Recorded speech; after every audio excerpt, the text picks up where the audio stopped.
लूका की किताब निकाली, 18 का 8। मैं तुमसे कहता हूं वह तुरंत उनका न्याय चुकाएगा। तो भी मनुष्य का पुत्र जब आएगा तो क्या वो पृथ्वी पर विश्वास पाएगा? क्या आपके अंदर परमेश्वर उस विश्वास योग्यता को पाएगा जो परमेश्वर को चाहिए? क्या परमेश्वर उस विश्वास योग्यता को पाएगा? उस खराई को पाएगा? उस होलीनेस को पाएगा? उस परमेश्वर के वचन पे चलने के हयात को पाएगा? क्या जब यीशु आएगा तो वो इस पृथ्वी पर कलीसिया में अपने लोगों के भीतर क्या विश्वास को पाएगा? आज हमें पूछना है अपने आप से, यीशु आ रहा है। आमीन। आज हम पूछें अपने आप से कि जब यीशु आएगा तो क्या वो विश्वास मेरे अंदर है? लूका 18 उसका 9। उसने उनसे जो अपने ऊपर भरोसा रखते थे, उसने उनसे जो अपने ऊपर भरोसा रखते थे, परमेश्वर पे नहीं, अपने ऊपर, कि हम धर्मी हैं, कि हम धर्मी हैं। हम धर्मी ठहरे यीशु के लहू के द्वारा, हमारे विश्वास के द्वारा, जो हमने यीशु के उस क्रूस पे किए हुए काम के द्वारा पाया। हम धर्मी ठहरे। हम अपने कामों के द्वारा धर्मी नहीं बने। हमारे सोने चांदी से हमने उद्धार नहीं पाया, लेकिन यीशु के बेशकीमती लहू से हमारा उद्धार हुआ है। लेकिन यहाँ पे लिखा है, उसने उनसे जो अपने ऊपर भरोसा रखते हैं, परमेश्वर पे नहीं भरोसा रखते, अपने ऊपर, कि हम धर्मी हैं और दूसरों को तुच्छ जानते हैं। धर्मी का चोगा पहन के रखते हैं और दूसरों को तुच्छ जानते हैं। हाँ, पढ़ेंगे। यह दृष्टांत कहा। हाँ, 2 मनुष्य मंदिर में प्रार्थना करने के लिए गए। एक फरीसी था और दूसरा चुंगी लेने वाला। फरीसी खड़ा होकर अपने मन में यो प्रार्थना करने लगा। हाँ, यहाँ पर अब 2 लोग हैं, एक फरीसी, एक धर्म गुरु, एक अपने ऊपर भरोसा रखने वाला और एक चुंगी लेने वाला, एक पापी। और अब ये दोनों ही प्रार्थना कर रहे हैं। तो पहले हम सुनेंगे कि ये फरीसी, ये धर्म गुरु, ये जो अपने नजर में धर्मी है, ये क्या कैसे प्रार्थना करता है? पढ़े। फरीसी खड़ा होकर अपने मन में यो प्रार्थना करने लगा, हे परमेश्वर, मैं तेरा धन्यवाद करता हूँ कि मैं दूसरे मनुष्य के समान अंधेर करने वाला, अन्यायी और व्यभिचारी नहीं, और ना इस चुंगी लेने वाले के समान हूँ। ये प्रार्थना कर रहा है, हे परमेश्वर, मैं तेरा धन्यवाद करता हूँ कि मैं दूसरे मनुष्य के समान नहीं हूँ, मैं इन लोगों के समान नहीं हूँ, और मैं ना अंधेर करने वाला, अन्यायी और व्यभिचारी नहीं, और ना मैं इस व्यक्ति की तरह चुंगी लेने वाला पापी। मैं तो सप्ताह में 2 बार उपवास रखता हूँ, इसलिए मैं धर्मी हूँ। मैं अपनी कमाई का सारा 10वां अंश देता हूँ, इसलिए मैं धर्मी हूँ। आज बहुत सारे लोग ये करने के बाद सोच रहे हैं कि वो धर्मी है। मेरे उपवास रखने से मैं धर्मी हूँ, मेरे दशमांश देने के कारण मैं धर्मी हूँ। और हम अपने आप को धर्मी समझ रहे हैं और अपने उस धर्म के कामों पे भरोसा रख रहे हैं। और आज यीशु खो गया हमारी लाइफ से, और मैं उपवास रखता हूं, मैं दशमांश देता हूं, मैं लोगों की हेल्प करता हूं, मैं इन लोगों की तरह नहीं हूं, मैं ऐसा पापी नहीं हूं जो अपनी नजर में धर्मी है। और वो कंपेयर करते हैं लोगों से अपने आप को। वो कहते तो धर्मी है, पर 24 घंटे दूसरों की चुगलियां करते हैं, हमेशा दूसरों की बुराई करते हैं, अपने आप को बहुत धर्मी समझते हैं। लेकिन यहां पर एक दूसरा व्यक्ति भी है जो प्रार्थना कर रहा है, परंतु चुंगी लेने वाले ने दूर खड़े होकर, वो मंदिर में भी नहीं, दूर खड़े होके स्वर की ओर आंखें उठाना भी ना चाहा, हाँ। वरन अपनी छाती पीट पीट कर कहा, हे परमेश्वर मुझ पापी पर दया कर। अभी ये ना उपवास रखता है, ना दशमांश देता है, ना दूसरों से कंपेयर करता है, ना खुद पे भरोसा रखता है, ना अपने धर्म कर्म के कामों पे भरोसा रखता है, और ये अपने मन में इतना टूटा हुआ है और इतना पश्चाताप से भरा हुआ है कि स्वर्ग की ओर आंखें उठा के भी नहीं देखता, और छाती पीट पीट के मुझ पापी पे दया कर। मैं तुमसे कहता हूँ, कौन कह रहा है? यीशु कह रहा है कि दूसरा नहीं परंतु यही मनुष्य धर्मी ठहराया जाकर अपने घर गया। जो कहता था मैं 2 उपवास रखता हूँ, मैं दशमांश देता हूँ, मैं इस पापी की तरह नहीं हूँ, मैं बहुत धर्मी हूँ, प्रभु कहता है ये नहीं, ये रिजेक्ट है। पर ये जो कहता है प्रभु मुझ पापी पे दया कर, पश्चाताप से भरा हृदय, टूटा हुआ हृदय, टूटा हुआ मन। और प्रभु ने क्या लिखता है ये? मैं तुमसे कहता हूं कि वो दूसरा नहीं परंतु यही, चुंगी लेने वाला यही, जिसका मन टूटा है, जो अपने को धर्मी नहीं समझता, जो कहता है प्रभु तू मुझ पे दया कर, मुझ पापी पे दया कर। प्रभु कहता है यही अपने घर गया। हमारा अनंत काल का कौन सा घर है? स्वर्ग। इसलिए प्रभु कहता है क्या जब मैं पृथ्वी पर आऊंगा तो क्या मैं उस विश्वास को पाऊंगा? क्योंकि लोग तो धर्मी बने हुए हैं, लोग तो कहते हैं हमारे धर्म के काम हमें बचा लेंगे। हम तो अपने ऊपर भरोसा रखने लगे हैं आज। हमारा भरोसा प्रभु पे नहीं, हमारे दशमांश पे हो गया। क्योंकि मैं दशमांश देता हूं इसलिए मैं स्वर्ग जाऊंगा, उपवास रखता हूं इसलिए मैं स्वर्ग में जाऊंगा।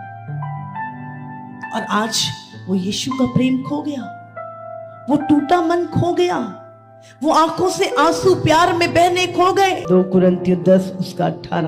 क्योंकि जो अपनी बड़ाई करता है वो नहीं परंतु जिसकी बड़ाई प्रभु करता है वही ग्रहण किया जाता है। मैं दशमांश देता हूं, मैं उपवास करता हूं, मैं धर्मी हूं, जो अपनी बड़ाई करता है वो नहीं, पर जिसकी बड़ाई प्रभु करता है वही ग्रहण किया जाएगा। आमीन। हालेलुया। जिसकी बड़ाई प्रभु करता है, ये मेरा विश्वास योग्य दास है जिससे मैं प्रसन्न हूं। 2 कुरिन्थियों 11:3 पढ़ेंगे। परंतु मैं डरता हूं कि जैसे सांप ने अपनी चतुराई से हवा को बहकाया वैसे ही तुम्हारे मन उस सिधाई और पवित्रता से जो मसीह के साथ होनी चाहिए कहीं भ्रष्ट ना किए जाए। आदम की पत्नी हव्वा किसके द्वारा भरमाई गई? सर्प के द्वारा। सर्प ने उसके मन को भरमा दिया। भरमाया जाना जानते क्या होता है? जब आप मसीह से बढ़कर किसी भी चीज से प्रेम करने लगे, समझ लो आप भरमाए हुए हो। उसने प्रभु की आज्ञा से बढ़कर अपने शरीर की अभिलाषाओं। पौलुस कहता है मैं डरता हूं कि जैसे पहले आदम की पत्नी भरमा दी गई, ये अंतिम आदम की पत्नी भी कहीं भरमा ना दी जाए। मैं चाहता हूं कि एक पवित्र कुमारी के समान मैं मसीह की दुल्हन को, उस कुमारी पवित्र बिना झुर्री की कलीसिया को उसे सौंप दूं। पर मैं डरता हूं क्योंकि शैतान अपना काम करने से बंद नहीं हुआ, वो हारा है। और घायल सर्प ज्यादा खतरनाक होता है, समझ रहे? तो आप कौन है? यीशु की दुल्हन, अंतिम आदम की दुल्हन। और इस समय शैतान लगा है कैसे तुम्हारे मनों को भ्रष्ट कर दे, कैसे व्यभिचार में और कैसे पाप में और कैसे लोभ और लालच में और दुनियावी चीजों में तुम्हारे मन को भ्रष्ट कर दे। क्या जब यीशु इस पृथ्वी पर आ रहा है, क्या वो कलीसिया में उस विश्वास को, उस पवित्रताई को पाएगा? कहीं मैं अपने कामों से धर्मी तो नहीं बन रहा, और मैं सोच रहा हूं जब यीशु आएगा मुझे तो लेके जाएगा ही जाएगा, क्योंकि मैं दशमांश देता हूं, मैं 2 टाइम उपवास रखता हूं, मैं ऐसा करता हूं, मैं वैसा करता हूं, मैं तो बहुत धर्मी हूं। यहाँ प्रतिदिन रोज रोते हुए कहती, प्रभु मैं इस लायक नहीं था, मैं इस योग्य नहीं था, मैं तो प्रभु उस मिट्टी का एक ठीकरा था जो किसी खेत में पड़ा था। तेरी नजर मुझ पे गई, तूने मुझे इस योग्य बनाया, तूने मुझसे प्रेम किया। और कैसा प्रेम, मेरे लिए अपना इकलौता पुत्र दे दिया। आज दुनिया की दौलत एक तरफ, पूरे संसार की दौलत एक तरफ और आपका पुत्र एक तरफ, क्या दोगे? आप बोलोगे दौलत ले जाओ, सब ले जाओ, मेरे पुत्र को छोड़ दो। लेकिन कैसा प्रेम परमेश्वर ने तुमसे किया। उसने कहा मैं अपना सबसे बहुमूल्य, मैं अपना पुत्र तुम्हारे लिए देता हूं, तुम्हारे लिए देता हूं। और आज हम पुत्र को छोड़कर धन चाहिए, गाड़ी चाहिए, बंगला चाहिए, वीजा चाहिए, नौकरी चाहिए। यीशु क्या करना है? छोड़, यीशु से चाहिए तो सही, यीशु नहीं चाहिए किसी को आज। और वो देखता है, इसको गाड़ी दे दी, बंगला दे दिया, सब दे दिया, कभी ये मुझे नहीं मांगता, कभी नहीं कहता यीशु चाहिए। और उसकी आंखों से आंसू बहते, मेरा पुत्र कब लौट के आएगा मेरे पास, कब लौटेगा? वो इंतजार कर रहा आपका। क्या जब मैं आऊंगा तो उस विश्वास को पाऊंगा तुम्हारे हृदय में? आज प्रभु हमसे पूछ रहा है, आपका न्याय कैसे होगा? वचन के द्वारा। ये लो है परमेश्वर का। उसने कहा कोई भी व्यभिचारी, लोभी, दुष्ट, पियक्कड़, गाली बकने वाला तेरे राज्य में नहीं जाएंगे। नहीं जाएंगे, पास्टर ने बोला जाएंगे, जाएंगे। वचन कहता नहीं जाएंगे, नहीं मेरा पास्टर कहता सब जाएंगे, सब जाएंगे, तो कुछ भी कर सब जाएंगे। ये बाइबल तेरे लिए नहीं है, ये तो हमारे लिए है। और ये हो रहा है, ये हो रहा है। बाइबल कहती है इस संसार के दुख और कलेश कुछ भी नहीं है उस महिमा के सामने जो परमेश्वर ने तुम्हारे लिए रखी। आमीन। क्या हम अपनी स्वर्ग की दौड़ दौड़ रहे हैं? क्या हम अपनी विश्वास की दौड़ दौड़ रहे हैं? क्या हम परमेश्वर ने जो हमारे लिए रखी है दौड़, उसको दौड़ रहे हैं? अच्छा, हमें पूछना है कि जब यीशु इस धरती पर आएगा तो वो मेरे अंदर विश्वास पाएगा, मेरे अंदर वो खराई और पवित्रताई पाएगा और कहेगा ये मेरा प्रिय पुत्र है, इसकी एंट्री करो, इसको लेके जाओ, इसको मुकुट पहनाएंगे, इसको सफेद वस्त्र पहनाएंगे। या वो कहे चले जाओ मेरी बाई और वाल, सब तुम बकरियां हो। कितनी भेड़ें और कितनी बकरियां, हमें पूछना है क्या है हम? वो अलग करने आ रहा है, बहुत शीघ्र यीशु आ रहा है। हजारों, लाखों, करोड़ों गवाहियां डेली आ रही हैं। यूट्यूब पे लोग दर्शन, अपने बच्चे दर्शन, हमारी कलीसिया में पता नहीं लाखों लोग दर्शन। क्या करने आ रहा है? बिरयानी खाने आ रहा है, ले जाने। और दुनिया का जो यीशु को ठोकरों में करती है ना, नहीं चाहिए तुम्हारा यीशु, उनका न्याय करने आ रहे हैं, उनका न्याय करने आ रहा है। आप जानते हैं ये जो चक्कर है ना, ये 50-60 साल वाला नहीं है, ये चक्कर है अनंत काल का। 50-60 साल की बात होती तो तुम जो मर्जी करते, पर ये है अभी हम देखो 60-70 साल की जिंदगी के लिए 30 साल तो पढ़ते हैं, उसके बाद 20 साल नौकरी करते, फिर रिटायर होते। इस 70 साल की जिंदगी के लिए पूरी जिंदगी दौड़ते हैं। वो अनंत काल का जीवन किसमें है? शरीर में, आत्मा में। जब आत्मा निकल जाती है तो जितनी मर्जी ऑक्सीजन लगाओ, सांस ही नहीं आ रही। बेटा खा ले, उसकी पसंद की भी डालो तो भी निकलेगा बाहर, खाएगा नहीं। क्यों? कौन चला गया? जीवन चला गया। किसमें था जीवन? आत्मा में जीवन था, और आत्मा निकल गया। सारी दुनिया कोशिश कर लो, नहीं आएगी। जीवन देने वाला यीशु है। और उसने ये जीवन तो हमें दिया ही दिया। यीशु इस दुनिया में केवल तुम्हें चंगा करने और छुटकारा देने और गाड़ी देने और घर देने नहीं आया। वो तो सबको देता है, सूरज सबको देता है, बारिश सबको देता है, अन्य जातियों को भी देता है। यीशु क्या देने आया तुम्हें? बाइबल कहती है अनंत काल का जीवन स्वर्ग में आप अपना बिताए, सोने की सड़कों पे चले और सोने के महलों में रहे। यीशु आपको सिंहासन देने आया, यीशु आपको राजाओं के मुकुट पहनाने आया, यीशु आपको अधिकार देने के लिए आया। हम मांग रहे हैं यीशु दे दे, यीशु दे दे। यीशु कहता पुत्र है भाई, तू पुत्र है, गोद ले लिया तुझे, जिसकी कोई पहचान नहीं थी।